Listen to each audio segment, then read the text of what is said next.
You know, I just don't know if I can recommend the DJI Action 5 Pro.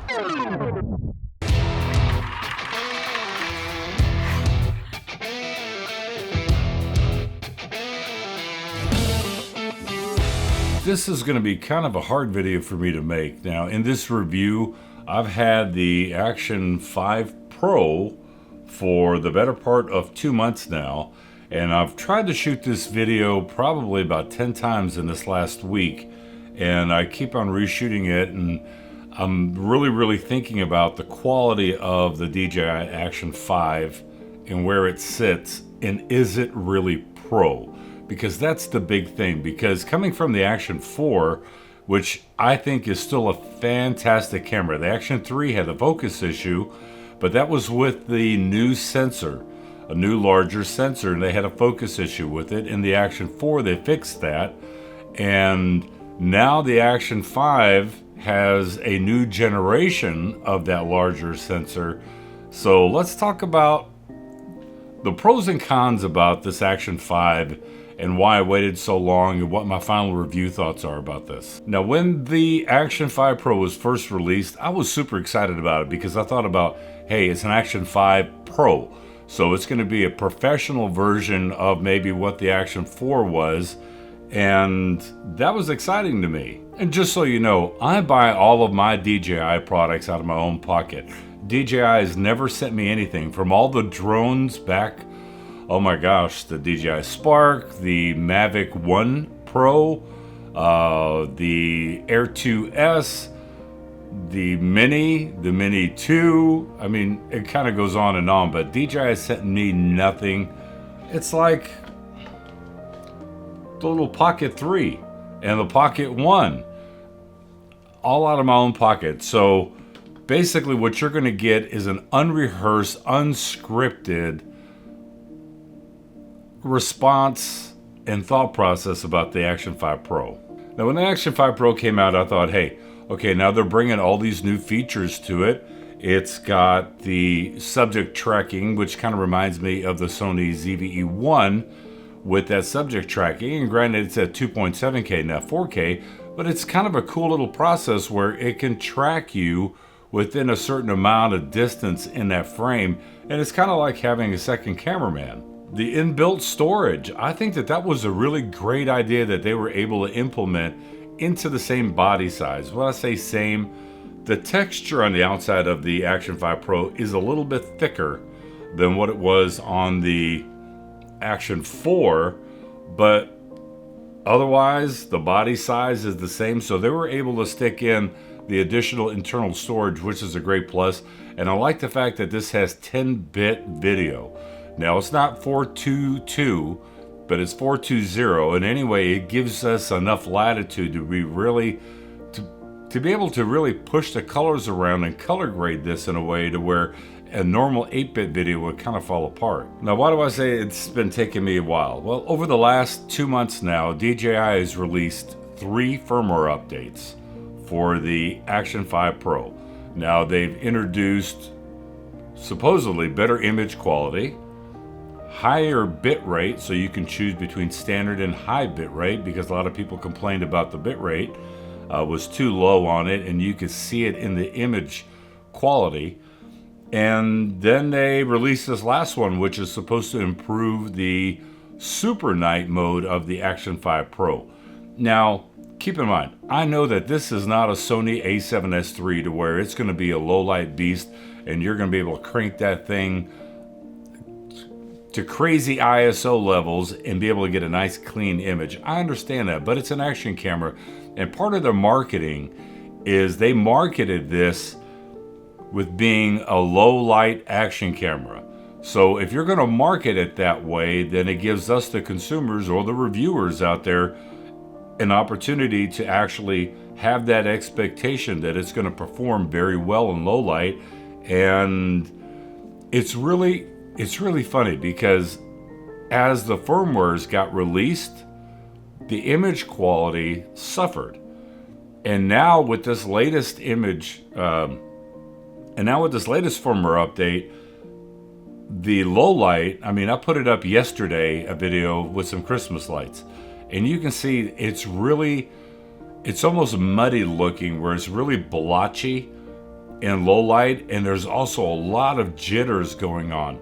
I don't know what's going on. I even did a factory reset on it because I shot some sample videos beforehand before I went out and got those Christmas lights videos, and it just got worse and worse. And even resetting the camera back to its factory default and setting everything, doing the horizon calibration on it, nothing really worked with this. And it's kind of disappointing that the image quality, because it seems like the first initial firmware on the Action 5 Pro actually did very well. And if you remember this video, I'll put a link to it up here also so that you can check it out. But as soon as I got the Action 5 Pro, I kind of compared it to the Insta360 Ace Pro, the GoPro Hero 12, the Action 4. And while the Action 5 Pro at times looked better in low light, the Action 4 still looked really, really good. And you know, the Ace Pro still looked really good too. But the Action 5 Pro, is it really worth upgrading to if you have the Action 4? Or let's say that you are coming from GoPro and you're thinking about, okay, do I want to get something from Insta, or do I want to get something from DJI? Do I want to get the 4? Because the 4 is really on a good sale price right now, and I'll put a link to that below. Or do I get the 5 Pro? Because with the name Pro, you expect Pro features with it.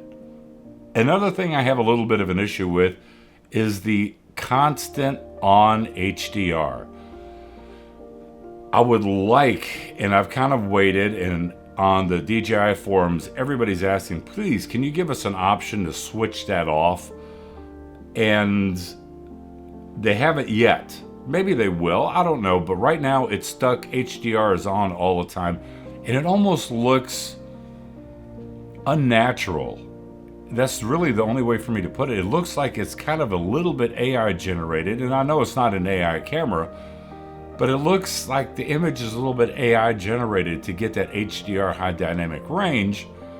And I wish there was a function to where we could just turn that off, use it when needed, because the HDR function, you definitely do not want to use it out in bright sunlight and have it on your face, because this is what can happen. You start getting highlights that are massively blown out on your face because of that HDR. Now, there may be some people that say, well, you know what, you can go to manual settings and you can adjust ISO, shutter speed, and your exposure compensation, and kind of work around that a little bit. But you know what? A lot of people, they don't want to mess with an action camera in manual settings. I'm just saying, a lot of people, they want to be able to have it on all auto, have great expectations for great image quality right out of the box, turn it on, start filming, and get, if it's not a from 0 to 100, if it's not 100 image quality, at least you're getting like an 85-90% image quality. And that's what a lot of people are looking for, and that's a little bit lacking here on the Action 5 Pro.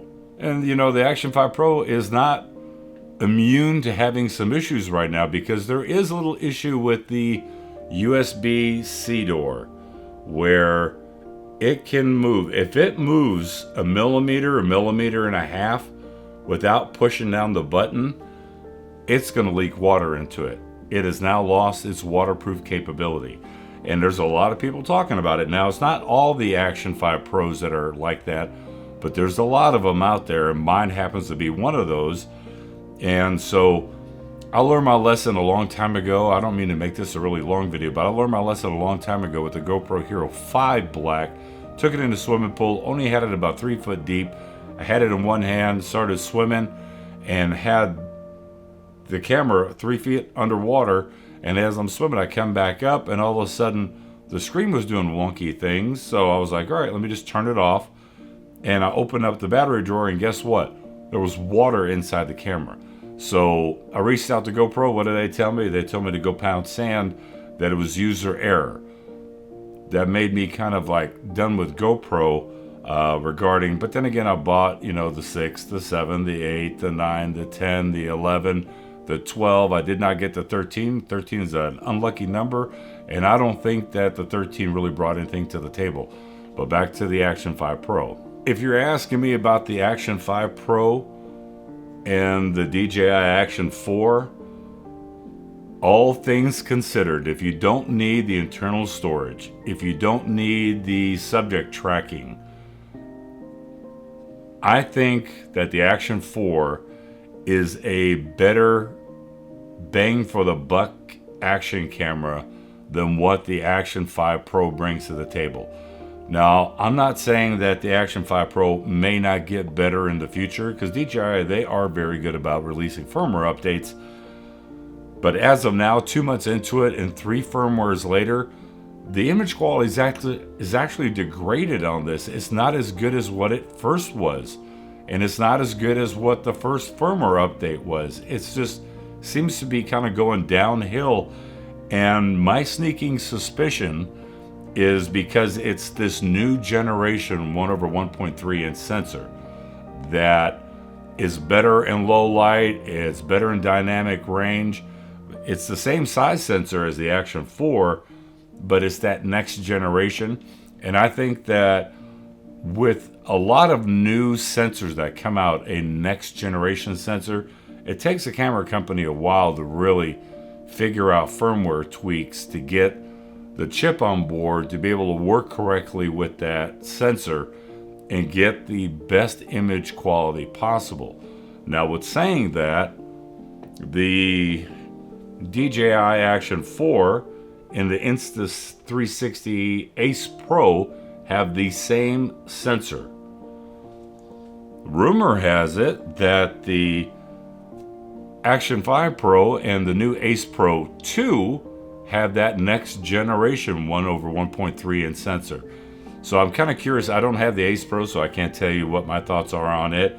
I don't know what's going on. I was supposed to get it prior to it being released, and then there was a hang up, and then it was out of stock, and I don't know what's going on with that. But if it were me and you're thinking about an action camera, if you're okay with the image that you've seen out of my videos and other people's videos out of the Action 5 Pro, then by all means, get it. But if you're asking me for my opinion, and I want to be able to give you an honest opinion breakdown, and that's why it's taken me so long to really chew this out on, I want to give DJI an opportunity to fix this and tweak it. But then again, after 2 months, I figured after 3 firmwares, they should have figured some stuff out with this. So if you're asking me, Action 4 all the way. Best bang for the buck, especially with it on sale right now. Great camera, great image quality, great image stabilization, great audio. It's really just a great camera all the way around. And I will say that if DJI does release a couple firmware updates and makes the Action 5 Pro better and makes it more pro, I will release another update video. It may be a 4-month update or a 5-month or a 6-month update or a 1-year update. Gosh, I hope it doesn't take them a year to figure this out. Either that, or we're going to have to wait for the Action 6 to see the next generation sensor with a better chip on board and better firmware to tweak out the best image quality possible. But for me, after 2 months, it's too late for me to return this.